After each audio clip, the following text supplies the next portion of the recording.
Hey guys, we are back with some more New Jersey Devils franchise mode. And in this one, we are coming off a Game 7 Stanley Cup final loss to the Colorado Avalanche for the second time in franchise history. It's unfortunate. New Jersey fans, I would imagine, are not liking the Avalanche right now. And we are headed into year number 10.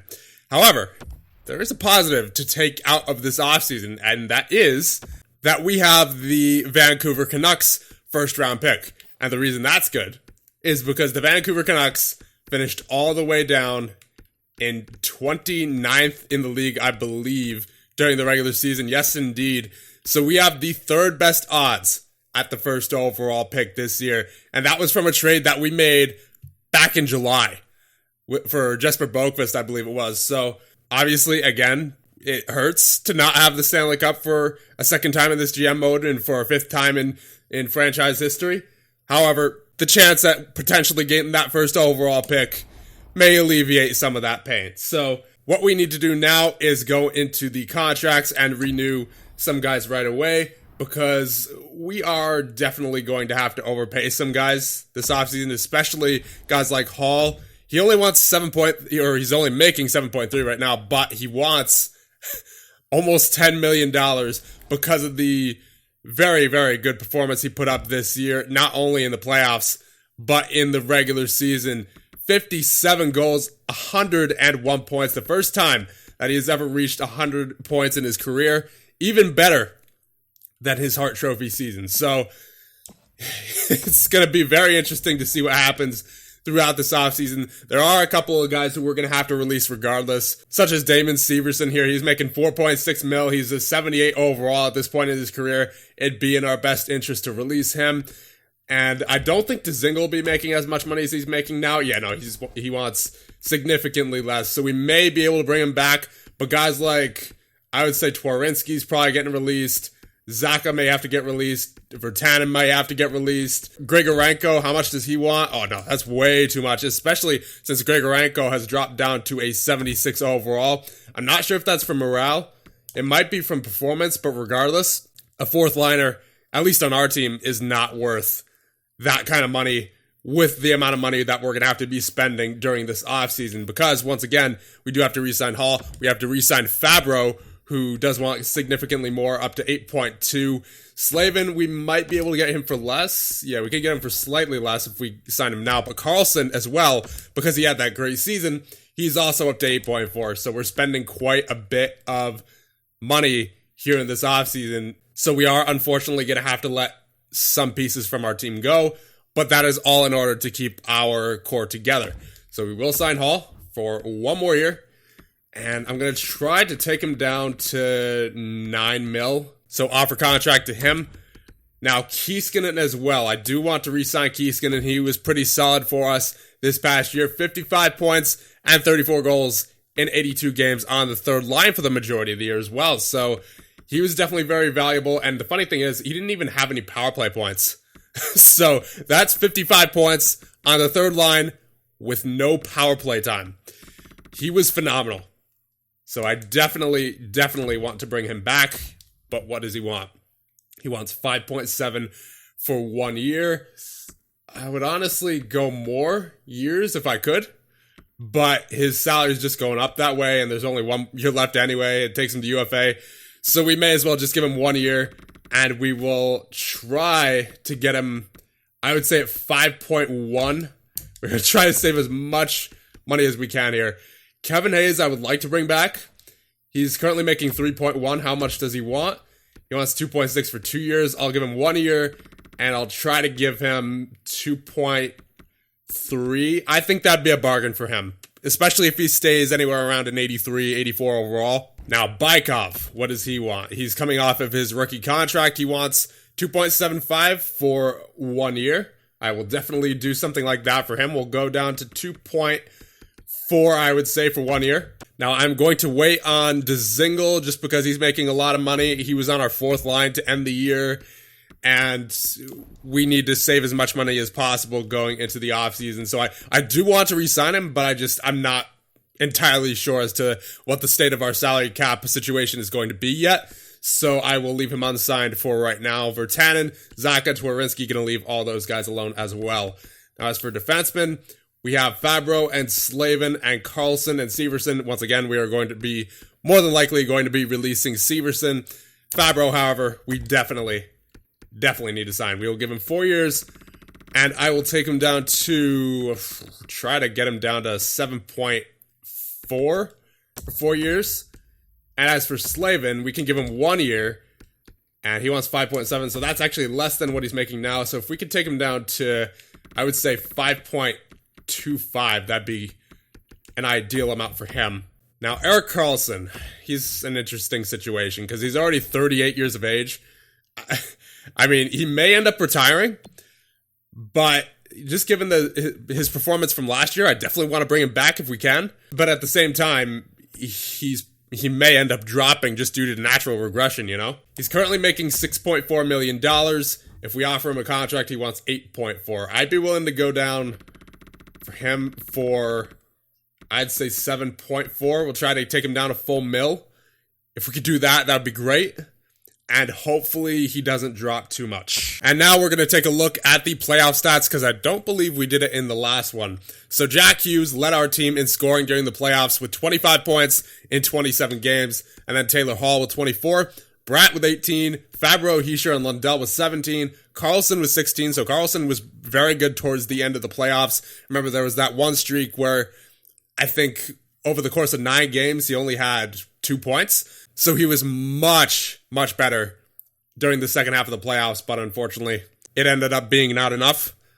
Perlini with 13 points, Keiskinen with 12, Hayes with 11, Slavin with 10, Dzingel with 9, Zacha also with 9, as well as Bykov, Rotsidis with 8, Severson also with 8, Grigorenko with 6, Hines with 5, Virtanen with 3, and Frolov with 1 game played. And in net, you had Caleb Wingels with a .905 save percentage, and 2 shutouts in 27 games played. So there were a few rough games for Wingels, but usually whenever he had a rough game, he would bounce right back with 2 or 3 really good ones. So I'm not concerned about how well Caleb Wingels can play in the playoffs. He's shown how well he can play in the playoffs, and for the most part, it's been a pretty good positive for us. So we just really, I think we need to focus on finding a little bit more chemistry. But other than that, this team should be set to make another run as long as we don't have too many drop-offs in overall over the offseason. And should that happen, then hopefully we could pull ourselves together. Maybe, once again, I'm not going to say we definitely will, but maybe we end up getting an NHL-ready player out of the draft since we do have, regardless of where the Vancouver pick ends up, it should end up being no less than 6th overall. So hopefully we could get a very good player out of the draft who is ready to play this year, because that would be definitely a huge help for a team that's kind of lacking youth at the moment. I mean, we're basically all veterans at this point. It would definitely help to inject some youth into this lineup. I mean, obviously, you have Hischier, who's 29. You have Hughes, who's 27. Bratt, who's 29. You still have a lot of young players on the team, but you also have a lot of older players on the team, such as Hall, Perlini, who else? Hayes, Dzingel. You have on defense, you have Carlson, Severson, Slavin. So getting some nice young blood on this roster would definitely help. So with that being said, we will simulate up to the draft, and we'll see what happens with the draft lottery. And the Carolina Hurricanes have fired head coach Tony Holt. And Jacob Slavin has re-signed. Bykov has re-signed. Fabro has re-signed. Hall has re-signed. Hayes has re-signed. Carlson has re-signed. Keiskinen has re-signed. And I believe that is it. And there you go. The playoffs are complete. The Stanley Cup champions, of course, are the Colorado Avalanche. And the Calder Cup champions are the Belleville Senators. So here we go. Come on, EA. Give me something good here. Please, draft lottery. And okay, so we fall back to 5. That's not a problem. We should end up getting an NHL-ready player at 5. But still, nonetheless, that was a great trade regardless. You know, we get the 28, what was he? 28 years old, Jesper Boqvist, who was on an expiring contract off the roster. And in return, we unknowingly, at the time, would end up getting a 5th overall draft pick out of him. So I would say that's a pretty good trade. Could you imagine if we actually won the Stanley Cup this year, and then also got that top 5 pick, that would have been the best. I mean, that's peak GM mode right there. So I guess we're going to get to the draft now, as there's not really much else to do. So checking out the player retirements, Patrice Bergeron retires, as well as Tavares, Ben, Voracek, Skinner, Stone, Radulov, Nuge, Barry, Ekman-Larsson, Carlson, Kane, Krug, Josi, Palmieri retires, Henrique retires, a couple of former Devils right there, Zucker, Seabrook, Gord, Ghost, Letty, Kevin Hayes is also retiring. So Kevin Hayes, unfortunately, I would have liked to get another year out of him, because he's still definitely capable of doing that. He's an 84 overall currently, but I guess he decided it was just time to hang up the skates. So that's unfortunate. Only had him for a year, but he was definitely good for us this year. Fowler retires, Ellis, Shaw, Schultz, Gustafsson, Strome, Armia. Got a whole bunch of guys retiring this year. And in goal, you have Quick, Rask, Anderson, Varlamov, Leonard, Ranta, Dell, Forsberg, Stallars. So quite a few retirements this year, as we can see. That was a huge retirement class. And Jamie Benn is now a coach for the Toronto Maple Leafs. So since we have the 5th overall pick, it is looking like we may end up taking Hannu Peltola. He's NHL ready currently, though it does look like he's more like in his mid to high 70s, as he's got a lot of the B's in there. He has an A- for shooting and an A for physicality, but B's everywhere else. So it looks like he won't be in our NHL lineup for this year. But if we do happen to go past year 10, and obviously anything past year 10 is just for fun at that point, but if we do end up going past year 10, then Hannu Peltola could be a good part of our future, depending on if we decide to take him or not. Or maybe Peltola goes before number 5, and we have to pick someone like Caden Emerson, and that would not be the worst thing in the world, for sure. Because, I mean, obviously, Emerson, you see here, he's got several A's across the board besides defense, so that could also be a very good pick if he, for some reason, drops. I can't see Eminger dropping any further than 2nd, but I guess crazier things have happened. We did manage to get, remember that draft during the Islanders GM mode when we took Pascal Durette 1st overall, the defenseman? Well, in that draft, Bennett Streit was actually supposed to go 1st overall. He was ranked 1st, but we took Durette instead because we needed a defenseman. But we also had the 4th pick in that draft, and Bennett Streit, who was supposed to go 1st, dropped 4th. So you never know. We may end up getting one of these guys up here. We could get Peltola. We could get Emerson. Anything could happen, I suppose. So we won't spend too much time on predicting what might happen when we could just see what happens, simply. So we are going into the draft here of year number 9, and we may as well see what happens with this first pick. Ottawa will take Eminger, as expected. He is an 84 overall. My goodness, he is an absolute stud already. And Carolina will take Lop. He's an 81 overall. The Islanders will take Bissonnette. He is a 79.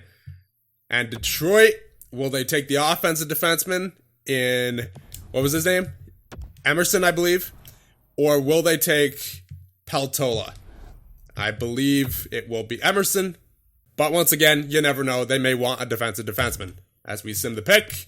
And yes, it is indeed Emerson. And he doesn't look like, he may not have fit into our roster right away anyway, since he's a 78 overall.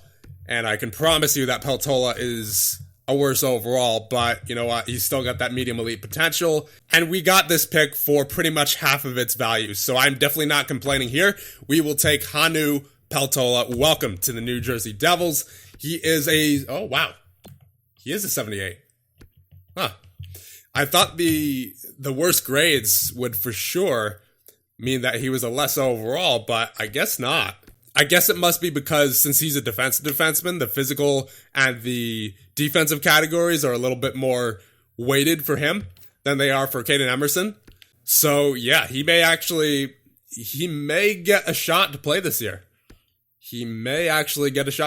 So we'll see what happens. And regardless, we have a pretty good future on the back end, not only with Peltola, but of course with the ZD man, Mikhail Rutsidis. So we will simulate ahead to our next pick, which is at pick 24. I believe this is Tampa's pick, if I'm not mistaken. So there is a top 6 forward here. There's also Daryl Rupp, who's supposed to go 31st overall. He looks like he could be NHL ready. Just based off of his A minus, and then B. He's got some weaknesses there. Of course, he's pretty small as well with the 5'9", but he's nonetheless almost NHL ready, it looks like. Definitely something to consider. Actually, you know what? What's our next pick after this? Yeah, we don't have a pick until much later on. So if we're going to take that NHL ready guy, it's going to have to be now. Or unless we trade for maybe a very early second or a late first. Daryl Rupp. And you know what? He may actually have that medium elite too. So he may not be a bad idea to take a chance at. There's also Walker Frazier, the two-way forward, medium top 6. He's 3 years away from the NHL though. I really like Rupp. Yeah, I like Daryl Rupp. We are going to be taking him with this pick. Welcome to the New Jersey Devils, Daryl Rupp. And he is a 74 overall. So, once again, very close to the NHL. And he may have that medium elite. We don't know exactly yet. But regardless, he's close to the NHL at 18 years of age. That is a very good pick. I will take that any day of the week. And we'll sim up to pick 61 here. We may as well take a goaltender with this pick. I know Kavanagh here doesn't have any stats, but he's close to a medium elite, so we may as well take him. Though, unfortunately, he's nowhere near NHL ready. He's a 48 overall, so we will simulate to our next pick at 71. And now with this pick, we will take Solomon Girard. He's also a goaltender. He's 19 years of age. However, he had a .901 save percentage last year in 65 games in the WHL and 8 shutouts. And I guess we'll take a chance. I mean, obviously, here with the A+, and A, that's not accurate at all. But he is a gem, and he is a 2-bar medium elite, so I may as well take a shot in the dark, see if it works. And he's a 66 overall, so he's closer to the NHL than a lot of goaltenders who we've seen in the past, especially with our most recent goalie pick later in the second round with, with Kavanagh. But nonetheless, that is a very good pick there at number 71. And now with the 86th pick, we will take Shane Houston. He is an 18-year-old defenseman. He is a gem as well. So I'm pretty much just going based off of gem or scout rank or scout recommendation at this point. So we will take Shane Houston with this pick. He is a 63 overall and potentially a low elite. With this pick, we will take Michael Trainer, the low top 6 center, supposed to go 95th overall. And he is a 61 overall. With this pick, we will take Bjorn Setzinger. He is a sniper, 55 overall. With this pick, we will take Felix Burkhoff, another German coming to New Jersey. He is also a sniper at a 55 overall. May as well continue the trend of Germans that we're taking here in Michael Kreutzer. We do not know his potential, and he is a 53 overall. And for our final pick, we will take Kirk Lundin, as he does have a B- for shooting, and we are at the very end of the draft. So that's got to be a pretty good player, right? Make the pick, and he is a 55 overall offensive defenseman, and he may have that low elite. So there you go. Welcome to the New Jersey Devils. Paltola, Rupp, Kavanagh, Girard, Houston, Trainer, Setzinger, Burkhoff, Kreutzer, and Lundin. So now we are in the re-sign stage, and starting out with goaltenders. Evan Fitzpatrick does not want to re-sign, so we will release him. And we have roughly 10 mil of cap space available, so we definitely have to be careful with how we use it. So Karpinen does want to re-sign, but I will wait on re-signing him for right now. UFAs, we have Severson, Grelot, and Boatin. Definitely have to re-sign Boatin. He is a prospect of ours. Grelot, I think we'll release. And as for Severson, if he wants a minor league deal, then we'll sign him at 77 overall. But yeah, no, he wants way too much. So thank you, Severson. You've done well for us, but it's time to move on. RFAs, there are no RFA defensemen this year. And as for forwards, you have Zaka, Clark, Dzingel, Virtanen, and Twarinsky, who we will release because he does not want to re-sign. Leclerc, we will re-sign as, well, it's his rookie contract. We'll also sign Richter. We don't need Nobles. And I don't think we need Ronnie Collins either. And RFA forwards, there's Grigorenko, Kolp, Dietz, and Burkhoff. So for Grigorenko, yeah, he just wants way too much and he keeps dropping. So I think we'll just tender him and see if we can land a trade for him, because he probably still has value, because he was an 80 to start the season.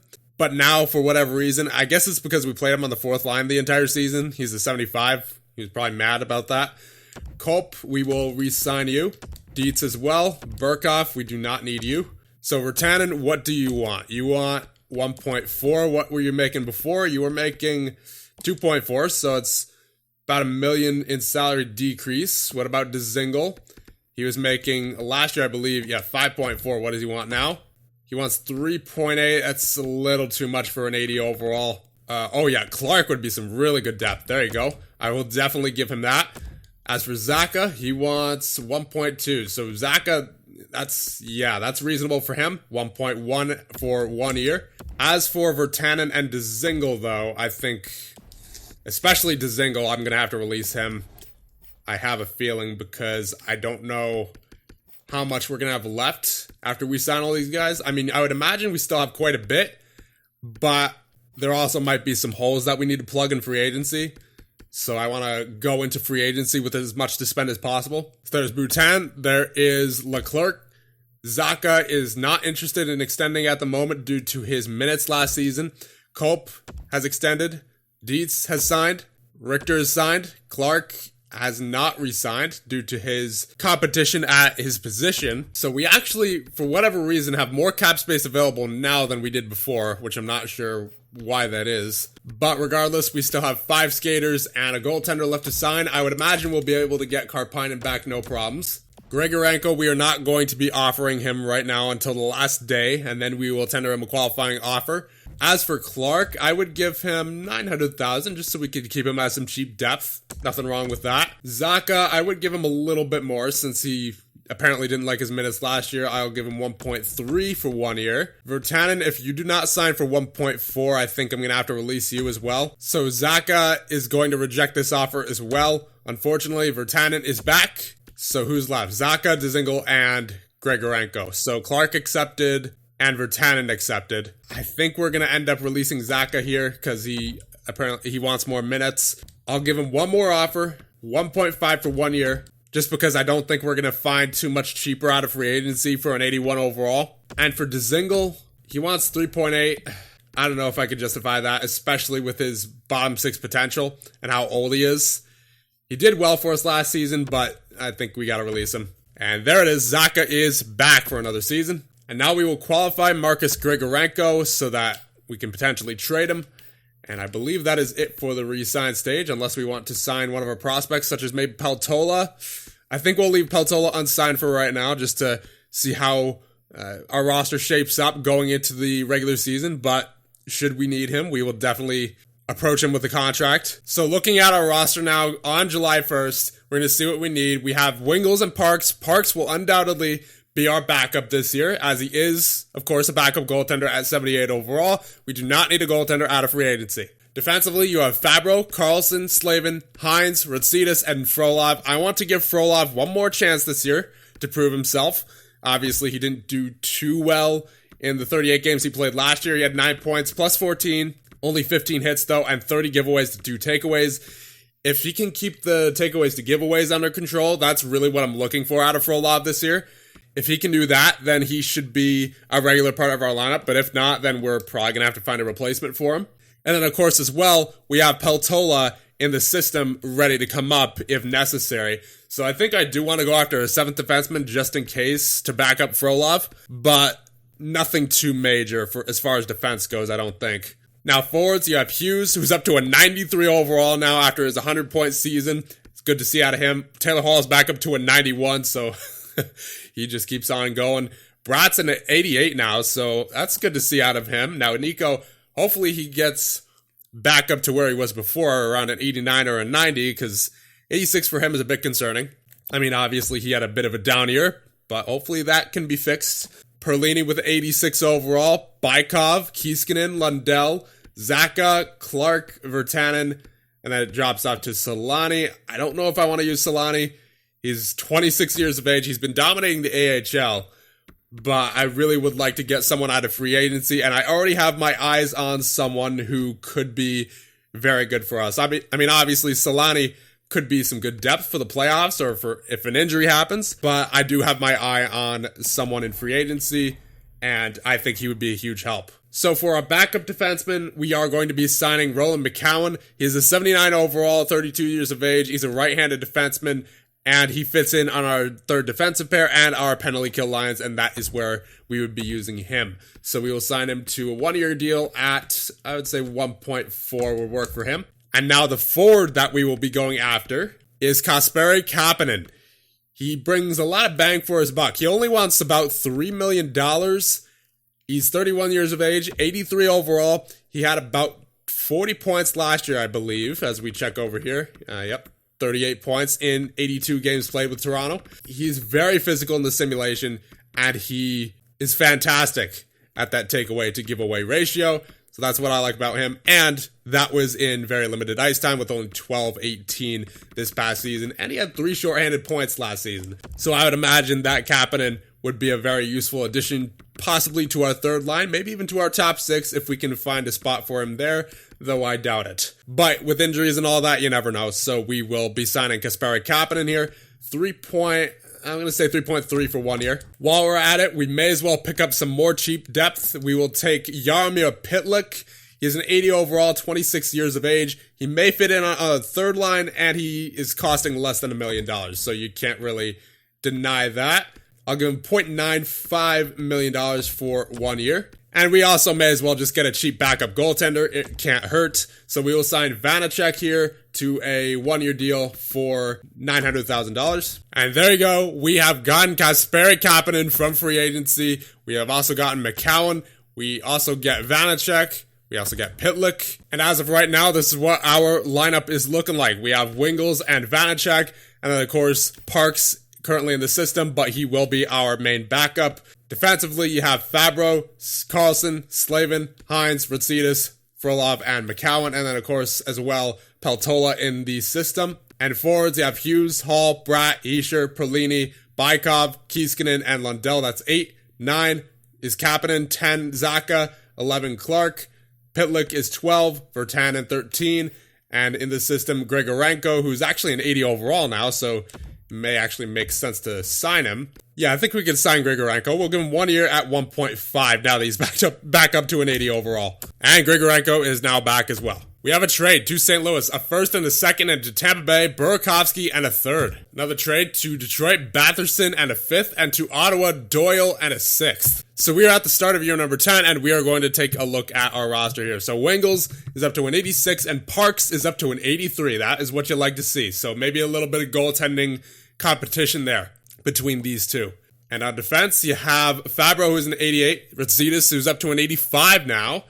Then you have Carlson, who's still an 84, Slavin, who's an 84, Hines is an 84, McCowan's a 79, and in the minors, you have Frolov, who's also a 79. He didn't grow, but we'll still call him up. And at forward, you have Hughes, Hall, Bratt, Escher, Perlini, Kiiskinen, Bykov, Lundell, Kapanen, Pitlick, Zaka, Grigorenko, Clark, Virtanen, and I believe that is it. There's Solani in the minors if we need him, but that is generally our roster. So the reason I didn't go after any big name free agents, the only real free agent that we went after is Kapanen, who for some reason right now is not in the lineup, as we will get him in. But the reason I did that, as opposed to signing any free agent that we wanted, was because I wanted to save that money for any potential trades we would have to make at the trade deadline, because I want to see how this team simulates first. And if it doesn't simulate that well, I mean, obviously I'm expecting playoffs this year, but if it doesn't simulate as well as I would like it to, then we have the flexibility to be able to make a trade at the trade deadline, and a pretty significant one at that, given that we have quite a few $1 million in cap space. I'm not sure exactly, so I guess we will go check that now. But nonetheless, that is why we did not sign any huge free agents in free agency. Yeah, we have $4.3 million in cap space. That gives us a little bit of flexibility at the trade deadline if we need to make any trades then. Because the way I see it, if we had spent all of our money on free agents and they didn't work out and we can't trade them, then it's just going to be a huge mess. Then we don't have a lot of flexibility at the trade deadline, and we're just we just ride whatever we have into the playoffs, and I wouldn't feel comfortable doing that, especially in this last year of the simulation. So I just wanted to have as much flexibility as possible going into this regular season. And so the lines to start out year number 10, we have Nico, Hughes, and Hall in the first line. Second line, Bratt, Lundell, and Perlini. Third line, Kapanen, Bykov, and Kiiskinen. And the fourth line is Pitlick, Zacha, and Virtanen. On defense, you have Rotsidis and Fabro, Hines and Carlson on the second pair, and then Slavin with Frolov on the third pair. Power play, you have Bratt, Hughes, Perlini, Rotsidis, and Carlson. That creates a +3 line chemistry. And then Hall, Hischier, Kiiskinen. He's finally on the power play this year, as he had a stellar year last year without any power play time, and Slavin and Fabro there as well. Four-man power play, Hughes, Bratt, Carlson, and Perlini, and then Hischier, Hall, Rotsidis, and Kiiskinen. Penalty kill is Hischier, Kapanen, Rotsidis, and Fabro. So Rotsidis and Fabro getting a lot of time. And then Lundell, Zacha, Hines, and Slavin. And the three-man penalty kill, Hischier, Rotsidis, and Fabro. Lundell, Hines, and Slavin. And the 4-on-4, we have Hughes, Hall, Rotsidis, and Fabro. Hischier, Perlini, Hines, and Carlson. Lundell, Kiiskinen, Slavin, and Frolov. 3-on-3, you have Hughes, Hall, and Carlson, Hischier, Perlini, and Fabro, Lundell, Kiiskinen, and Rotsidis. The extra attackers are Hughes and Lundell. And the shootout, Hughes, Bratt, Hall, Hischier, and Carlson. In goal, of course, you have Wingles and Parks, and scratched are McCowan, Clark, and Grigorenko. So with that being said, I will end things off here, and in the next one, we will start out year number 10. See you guys then.